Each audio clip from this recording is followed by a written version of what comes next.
Okay, so Chapter 3 with AP Stats is really all about, Chapter 3 and 4 are kind of together. It's really all about displaying data and the different ways to display your data.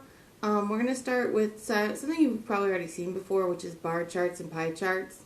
You may have seen pie charts in the past. We don't really focus on them too much.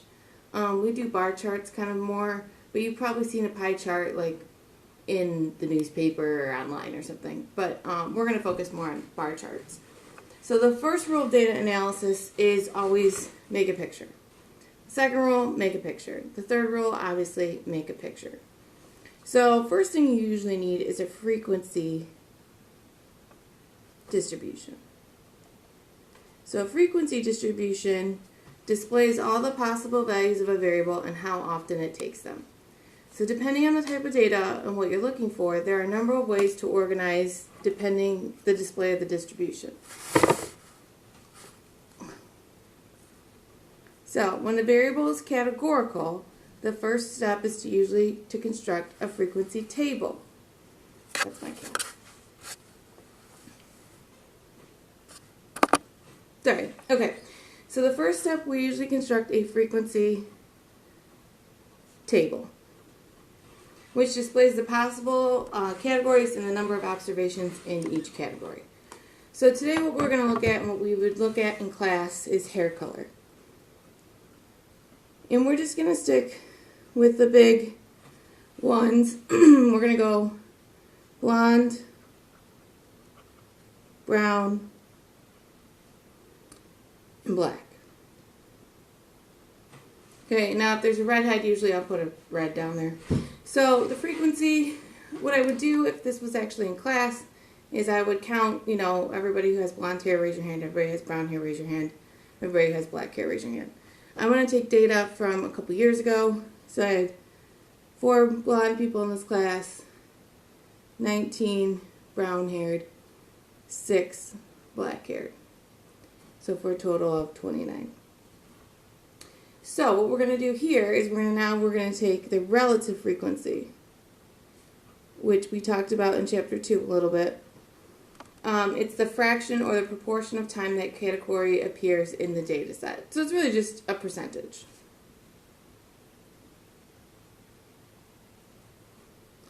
So if I stick with my hair color, blonde, brown, black, I am now just going to take the total for each category out of 29. So 4 out of 29, 19 out of 29, and 6 out of 29. Okay, so you can round to kind of whatever you feel like. 2 decimal places is good, maybe 3. Unlike some other teachers, we're not super picky on what you round to. So I'm going to round to 3 here. So we're going to do 0.138, 0.655, and 0.207. And what should happen is in your table, your total should end up being 1.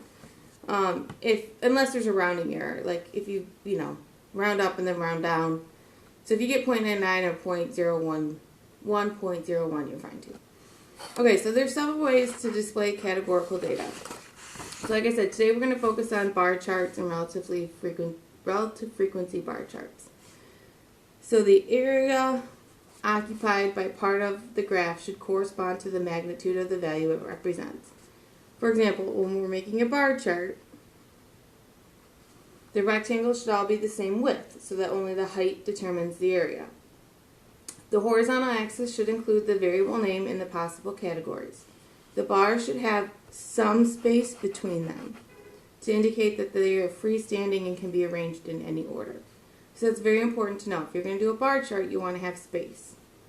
The vertical axis can be frequency or relative frequency and should include a numeric scale starting at 0. If you're doing frequency, you don't necessarily have to start at 0. Relative frequency bar charts make it easier to compare multiple distributions, especially when the sample sizes are different. So a lot of times you'll see that if the sample sizes are different, we'll do relative frequency versus frequency. Okay. Now you may see some of these other kinds of bar charts. They're called segmented bar charts. It's kind of like a pie chart, but in a bar.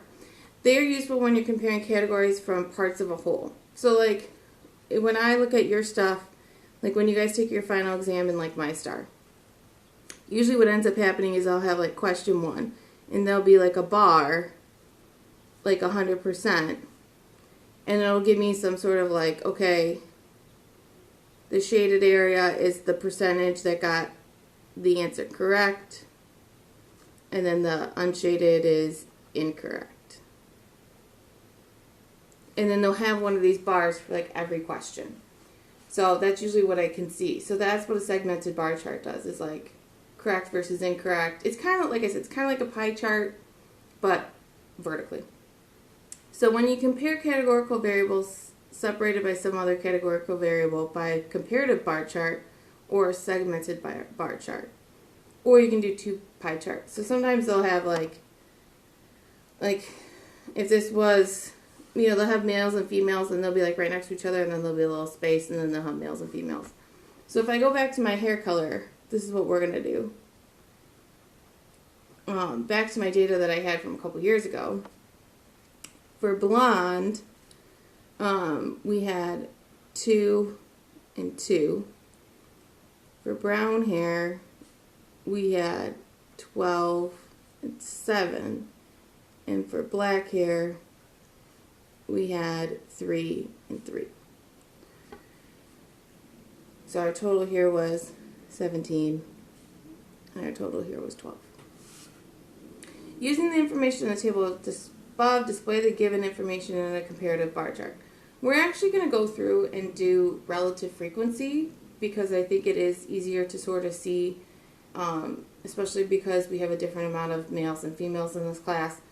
So for relative frequency here, it was, you're trying to do out of like the total males out of the total females. So this isn't like 50-50. We'll get to that later.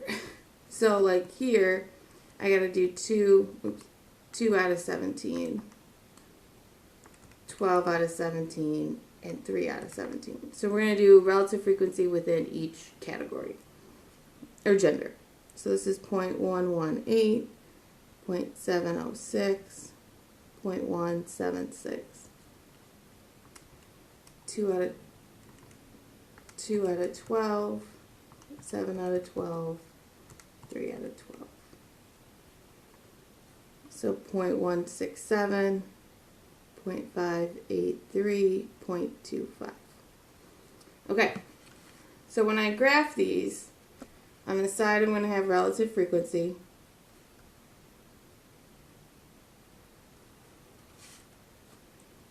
You can just go up by 1, so 0.1, 0.2, 0.3, 0.4, 0.5, 6, 0.7, 0.8, 0.9, 1.0.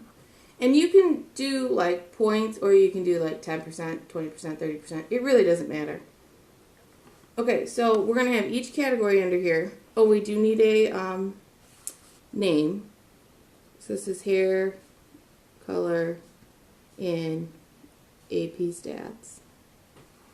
So we're going to compare males and females. So what I'm going to do, I'm going to skip 1, and the first 4 are going to be my blonde. Okay, and then I had for guys 1.18, and then for the ladies 1. So like 16.7. Now I'm going to shade in, let's shade in the males. Because if you're doing this on the AP exam, you're only going to have a pen or a pencil. So this will be males, and then our unshaded will be females. And you can go through and like do like, diagonals if you want. Okay, now I'm going to leave a space, and I'm going to do the next 4 are going to be for my brown haired students. So 7.06, 58.3, and again I'm going to shade in the guys. And then again I'm going to skip in the next 4 are my black hair. And we had 17.6 and 25%.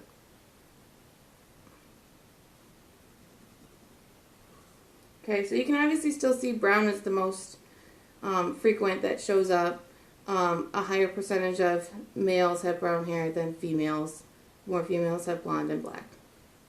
So just a few things you can come up with it. Now, if I go through and do a segmented bar chart, that's where I'm going to end up doing like the percentage with males and females within each hair color. Okay, so this was like by gender down here, and now we're doing it by hair color. So I'm still going to do relative frequency.